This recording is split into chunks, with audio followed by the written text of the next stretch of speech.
Baiklah, Assalamualaikum warahmatullahi wabarakatuh. Ini soal 11, ya, ini soal 11. Yeay, soal 11. Oke, kita akan membuat program untuk mencetak barisan Fibonacci. Misalkan inputnya N sampai dengan 5, maka outputnya 1, 1, 2, 3, 5. Oke. Ini di sini diminta baris, bukan deret. Ya.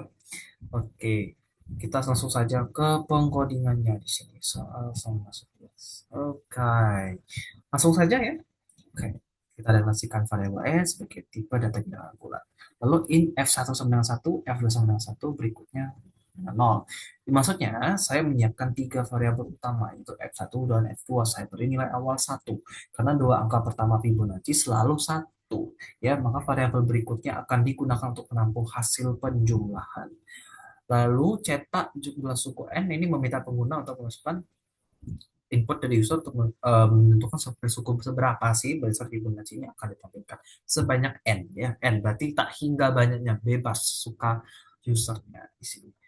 Tentunya kita pakai apa kalau misalkan tak hingga banyaknya? Pakai iterasi, ya. Ini nggak pakai function, sederhana sekali. Oke. For i sama dengan 1 dengan kondisi i kurang dari atau sama dengan n, i plus plus, saya menggunakan pengulangan for, sudah saya jelasin tadi ya, pengulangan for yang akan berjalan mulai dari angka 1 sampai batas n yang dimasukkan tadi. Kemudian masuk pernyataan kondisi if i sama dengan 1 atau i sama dengan 2 di dalam loop ada pengecekan kondisi. Jika iterasi masih ke yang ke satu atau kedua, bukan langsung mencetak angka 1 tanpa melakukan perhitungan. Sebab itu adalah angka dasar Fibonacci. Ya.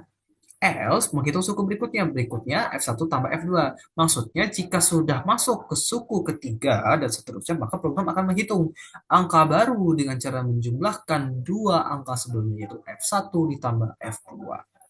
Ya, F1 sama dengan F2 dan F2 sama dengan berikutnya, CR berikutnya.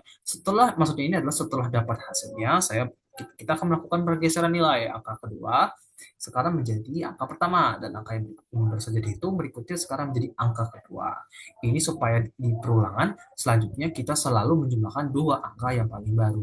Nah, itu. Nah, kemudian kita memberikan koma antar angka karena di sini kan baris, ya, bukan deret, ya, baris, dia bukan deret di sini.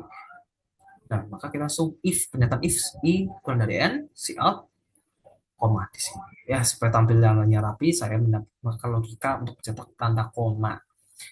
Ya, hanya jika angka tersebut bukan angka terakhir dalam barisan di sini. Ya, oke, kita coba cek di sini. Saya samain aja ya dengan yang di laporan ini sini setahu saya 5, ya. Sini cek 5. Ya, betul ya, 5 ya. Saya cocokin saja ya biar akurat aja. Oke, 20 detik cepat. Soalnya tidak terlalu kompleks pengkodeannya di sini. Saya samain aja. Misalkan jumlah suku n, ketemu langsung. 1, 1, 2, 3, 5. Oke, kita langsung saja ke pembahasannya ya. Lihat nih, Bu. Sudah banyak sekali. 6, 5, 6, 7, 8, 9, 10, 11, 12. Suatu kebanggaan saya bisa menyelesaikan. Oke, logika programnya ya. Program ini bekerja dengan menerapkan prinsip akumulasi nilai berantai, di mana sebuah angka baru tercipta dari hasil penyembahan dua angka tepat di sebelumnya, yang dimana terletak pada mekanisme ini, yang dimana terletak pada mekanisme pergeseran variabel yang terjadi di dalam setiap putaran. Program menyimpan dua angka terakhir yang diketahui ke dalam dua wadah penampung, menjumlahkannya lalu secara dinamis memperbarui isi wadah tersebut untuk persiapan perhitungan angka selanjutnya. Program juga dilengkapi dengan logika pengaturan format tampilan dengan menggunakan pemeriksaan kondisi posisi angka. Program memastikan bahwa tanda pemisah seperti koma hanya muncul di antara angka-angka dan tidak muncul di bagian paling akhir baris. Hal ini membuat hasil keluaran program tersusun secara rapi dan profesional. Ini penjelasan programnya tidak jauh berbeda ya. Jadi, studi, fungsi n, menyiapkan variabel awal F1 dan F2 dengan nilai 1 sebagai prinsip dasar dari barisan Fibonacci. Serta variabel berikutnya untuk melakukan penjumlahan. Lalu melakukan instruksi input untuk menangkap angka yang bersama pengguna, pada variabel n, menjalankan peluangan for yang akan berputar sebanyak n kali untuk memasukkan 2 dan mencetak setiap suku barisan. 8. Menggunakan pernyataan kondisi if di dalam perulangan untuk mencetakan suku pertama dan kedua secara langsung karena nilainya selalu tetap. sudah melakukan kalkulasi pada blok else dalam menjumlahkan dua suku sebelumnya untuk mendapatkan angka baru dalam barisan. 10. Melaksanakan proses pergeseran nilai di mana nilai suku kedua berpindah menjadi suku pertama dan suku yang baru saja dihitung berpindah menjadi suku kedua. 11. Mengatur cetakan tanda baca menggunakan kondisi logis agar koma hanya dicetak jika posisi angka saat ini belum mencapai batas akhir suku yang diminta. 12. Mengakhiri program secara resmi dengan memberikan sinyal sukses kembali ke sistem operasi setelah barisan selesai dicetak. Oke, kemudian ini penjelasan tandingnya di sini. Misalkan kita memasukkan n sama 5, tahap inisialisasi, input s sama 5, kondisi awal s1 sama 1, f2 sama 1 berikutnya. Kemudian program cetak teks pembuka barisan Fibonacci. Kemudian tahap ulangan for, inti i sama dengan 1, i kurang dari yang sama dengan n, i plus plus, iterasi pertama i sama dengan 1, cek apakah i sama dengan dia, 1, ya, program langsung mencetak 1, cek apakah i kurang dari n, atau i kurang dari 5, ya, cetak 1 tampilan 1. Iterasi kedua, i sama dengan 2, cek apakah i sama dengan 2, ya, program langsung mencetak 1, cek apakah i kurang dari n, atau 2 kurang dari 5, ya, cetak 1 tampilan 1, 1. Iterasi ketiga, I sama dengan 3. Cek apakah I sama dengan 1 atau I sama dengan 2? Tidak. Masuk ke blok else. Hitung. Berikutnya F1 tambah F2, maka S1 tambah 1 sama 2. Geser F1 menjadi 1 dari F2, F2 menjadi 2 dari berikutnya. Cetak 2. Cek apakah I kurang dari N atau 3 kurang dari 5? Ya, cetak. 1 tampilkan 1,1,2. Ya, cetak sini koma ya. 1,1,2. Versi keempat, i sama dengan 4, cek kondisi, masuk ke blok else, hitung berikutnya, F1 tambah F2, maka 1 tambah 2, 3.